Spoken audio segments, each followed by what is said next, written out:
ایک حدیث ہے سرکار ختمی مرتبت احمد مجتبیٰ محمد مصطفیٰ صلی اللہ علیہ وآلہ وسلم کی، اللہم صلی علی محمد وآل محمد، کہ اللہ سبحانہ وتعالیٰ نے فرمایا ہے کہ مجھ پر 10 آیتیں ایسی نازل ہوئی ہیں کہ اگر کوئی ان 10 آیتوں کو اپنی زندگی میں اپلائی کر لے تو دخل الجنہ،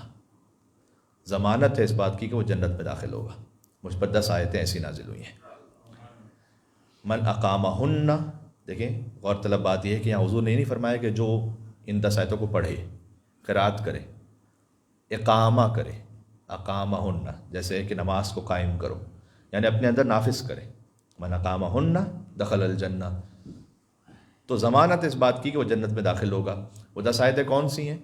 وہ سورہ مومنون کی ابتدائی 10 آیتیں ہیں، قد افلح المومنون الذین هم فی صلاتہم خاشعون، یہ 10 آیتیں، جہاں ان 10 آیتوں میں اللہ سبحانہ وتعالیٰ نے 7 احکام شریعہ کو بیان کیا ہے، جہاں نماز کے بارے میں ہے، زکوٰۃ کے بارے میں ہے، عفت اور پاکیزگی کے بارے میں ہے،